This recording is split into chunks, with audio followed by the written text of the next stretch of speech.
Ema for masi o Monchimonka highway no so endra. Just I'm drunk as an baby at Trans GH and yakon and Namiano. But ebusia better late than never. My brother the Gumbe and a superment and will say soon when Monchimonka highway no so. Just a part to part. Suspended Chief Justice Obo Gumbe no Saso and a presidency almost on a Sakatum shots. Our Modi Alberto Monchimonka highway no so near Busia. Medjum among. Kase heat. Masrawa. So share video wait no bet share your comment section or one subscribe ya Masrawa so be subscribe to Trends GH on YouTube, Facebook and TikTok baby Trends GH. Momentum me bona fide nsam no medjum. Embattled suspended Chief Justice Gertrude Araba Isaba Torkornoo.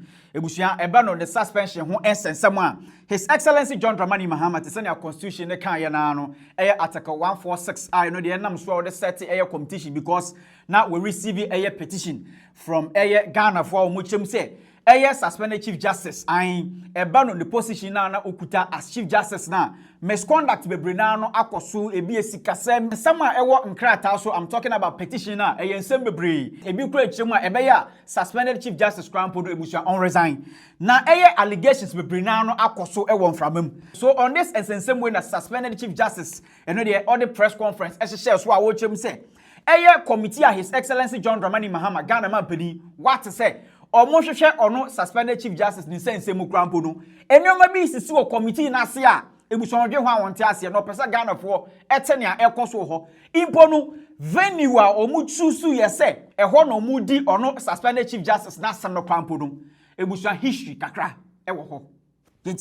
The committee has refused to allow me to go into the hearing with any family member. The work of the committee is being conducted in a cordoned high security zone on Castle Drive, Osu, when all Article 146 proceedings since 1993 have been held in facilities of the judicial service.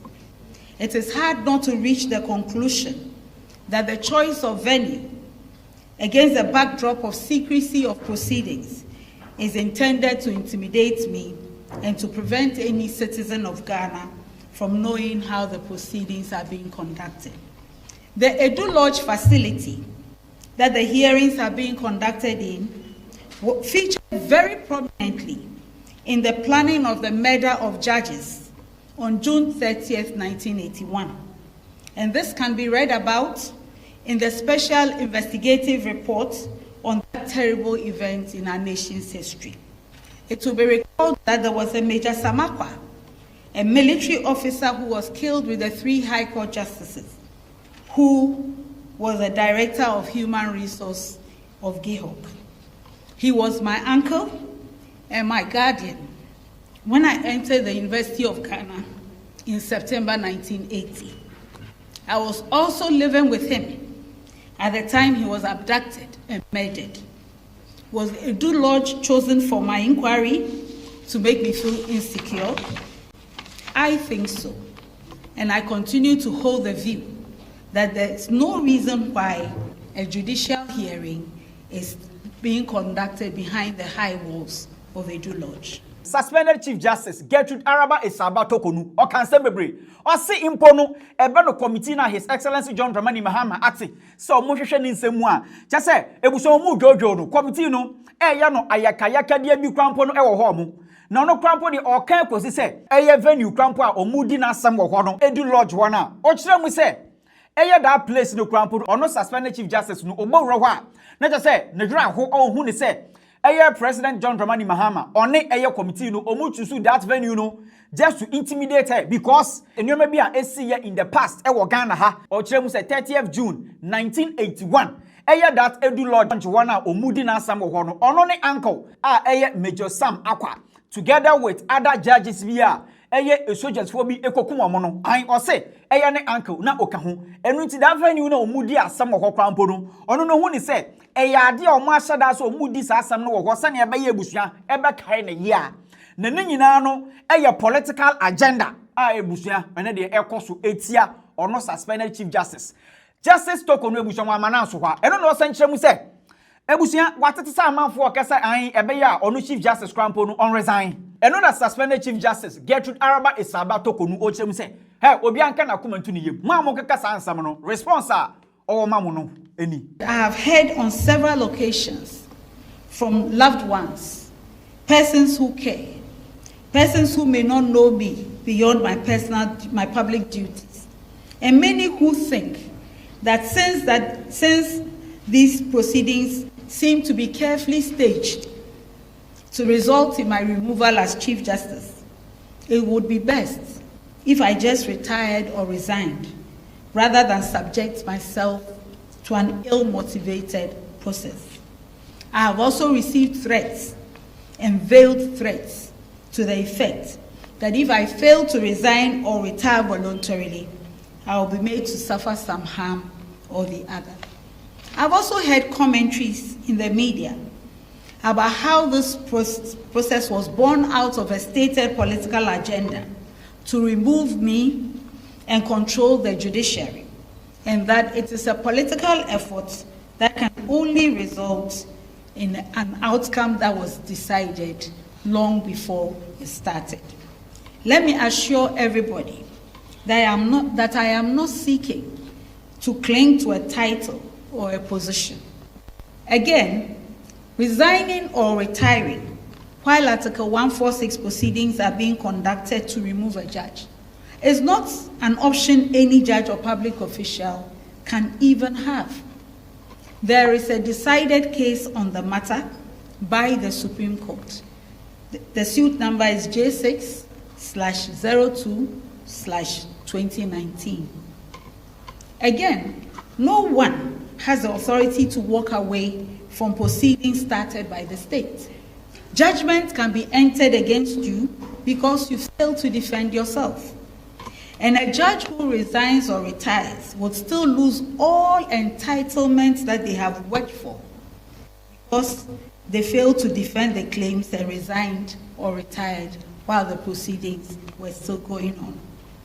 Therefore, if false claims are made against a judge or commissioner or other public office holder subject to Article 146 proceedings, just to achieve a political agenda, the solution cannot be to resign or voluntarily retire out of frustration, pressure, or fear.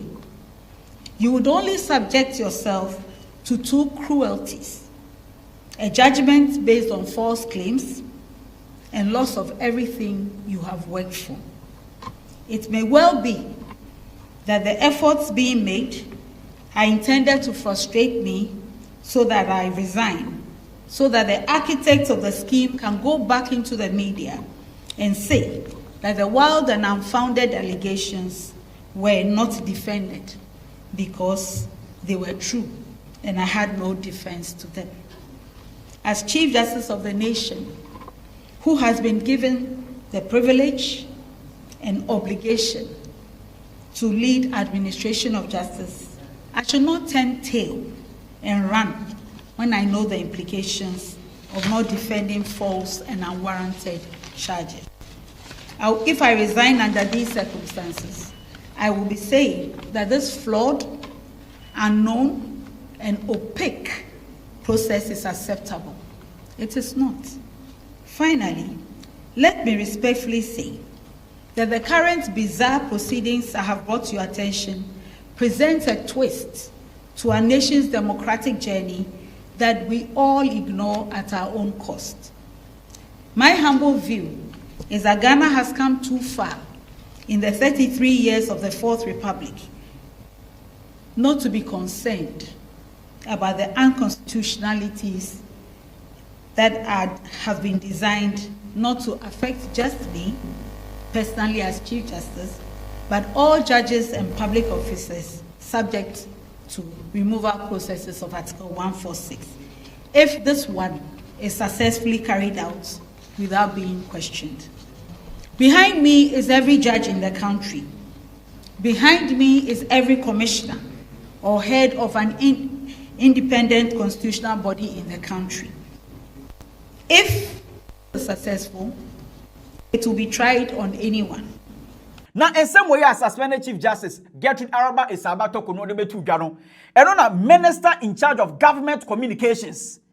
obi oya kasamafu ema His Excellency John Dramani Mahama asem ne kodu omo headquarters a whole president na buso mu chem se allegations are suspended Chief Justice odi betu dwa ene nsam kekan bi na buso omo response ema no eba no allegations are suspended Chief Justice odi tu dwa from head to toe ekwa edukosi venue hu ensensam that edu launch ho no ebuso Felix Ofosu kwache chirim.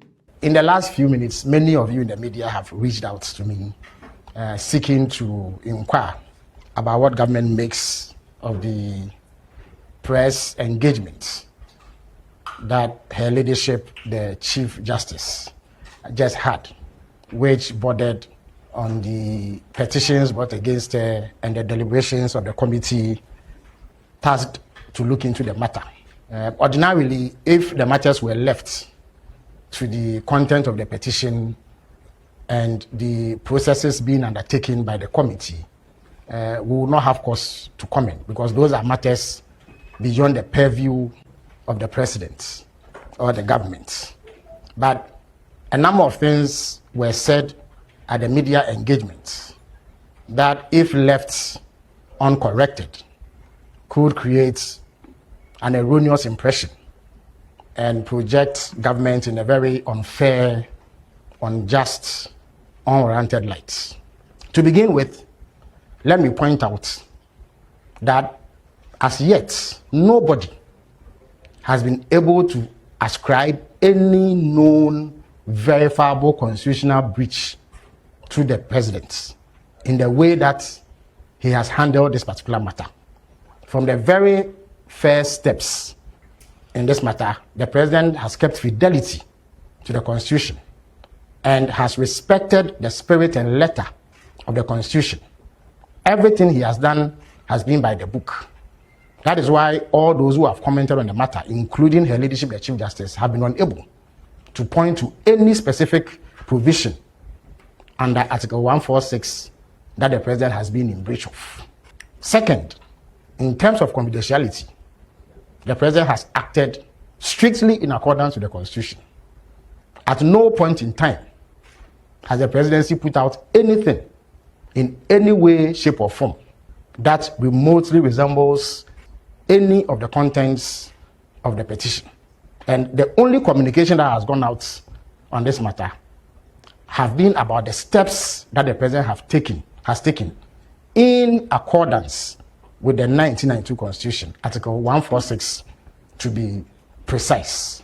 3, her leadership, the Chief Justice, all but insinuated that there was some political agenda at play to oust her, and that this whole process is a result of sin.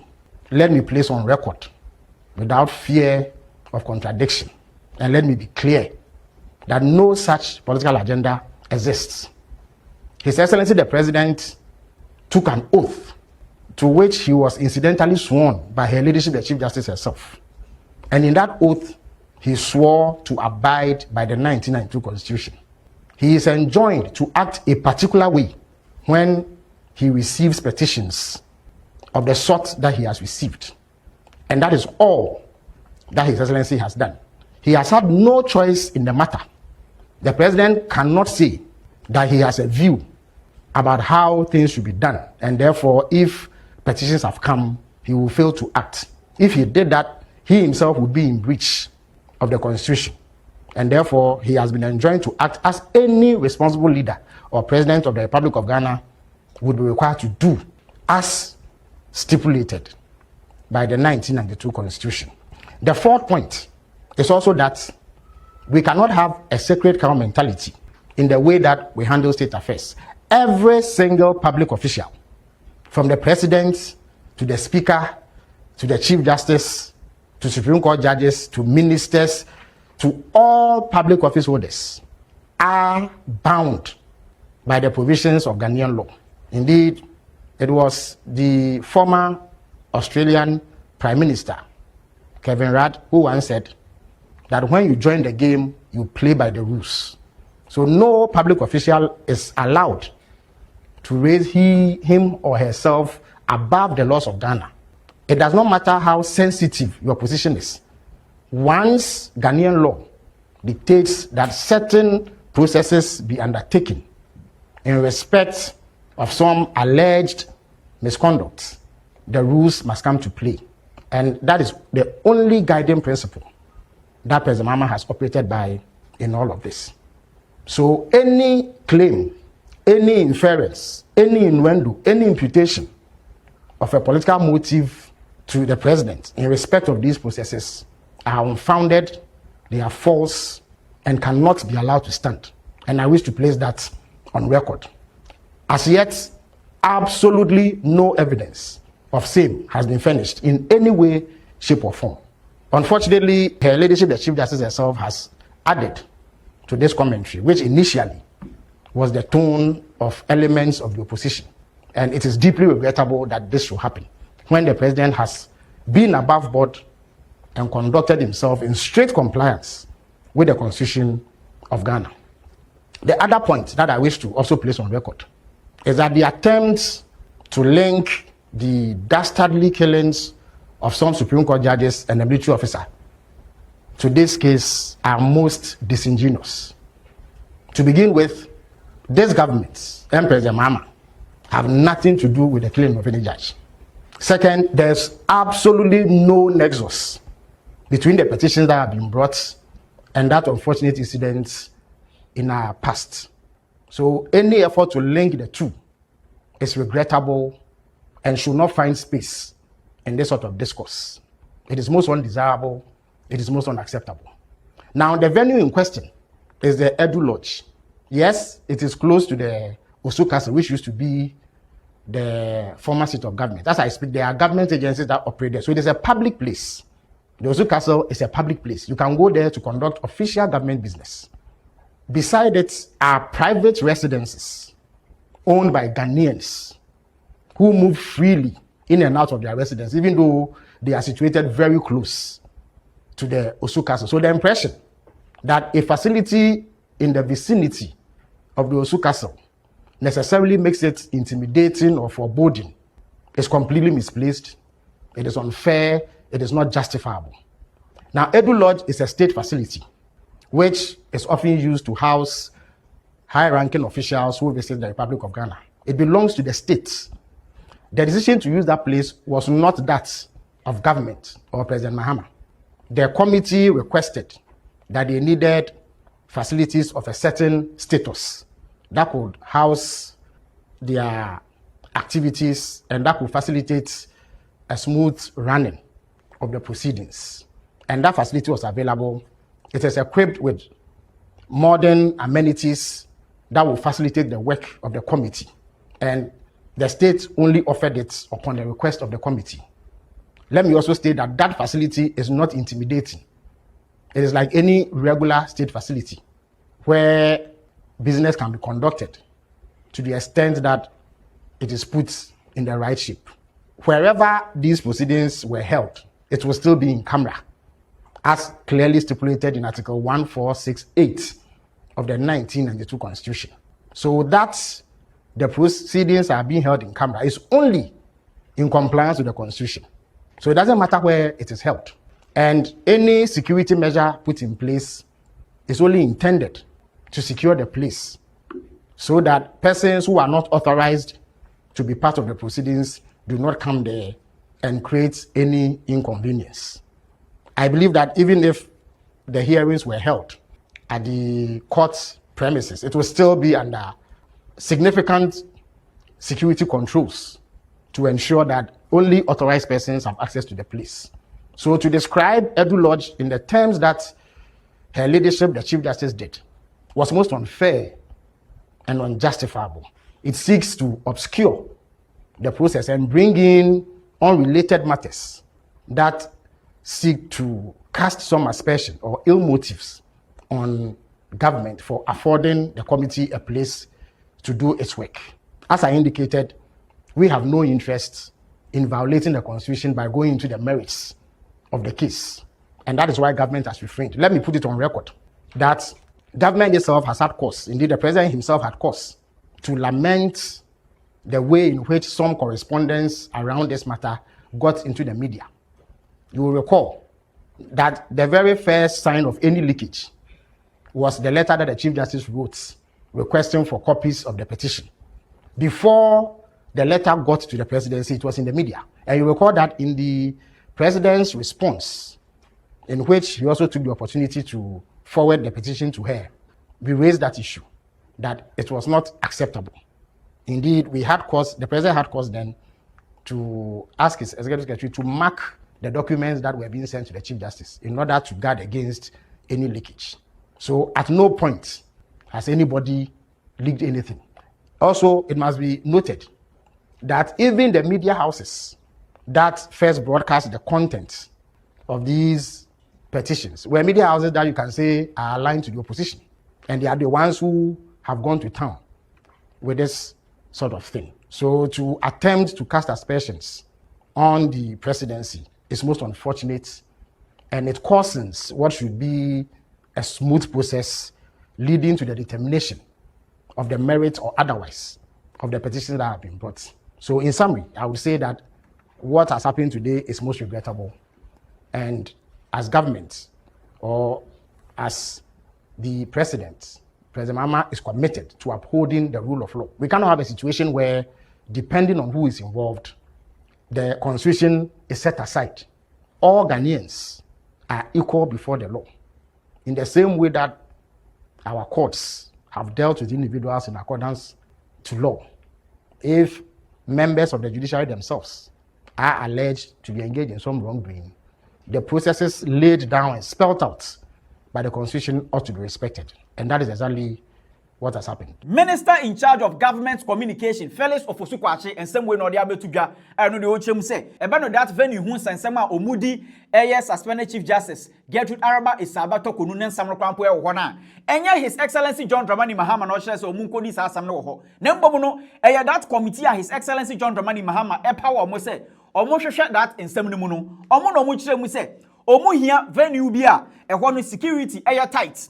Chese ehwo no omo akania na ade a wo ho mo ebusua ebetumi aboa ma that investigation and as a committee no omo atenhwehwemu omo ye na ebusua ebekọ so toten eno na nam so a that edu launch a ewo Osu Castle ho na ebusua omo dem a omo say eno de omo njehwe se committee no enyu that venue ne no de ebe no suspended Chief Justice Gertrude Araba Isaba Torkornoo ne sensam na an eno de omo fa hwehwem ene afi nea ekoso no enye political motivated tsania suspended Chief Justice opese Ghana fo ni nyina no ebusua omo te ase efa do ose de bi asam no enye sa net nembom no ensam a 1992 constitution embra ewo ho no eno ena His Excellency John Dramani Mahama o yusu ebusua kire wa dwema me wo comment section ho na share video we ma afoforo so ensa enkebi ma crowd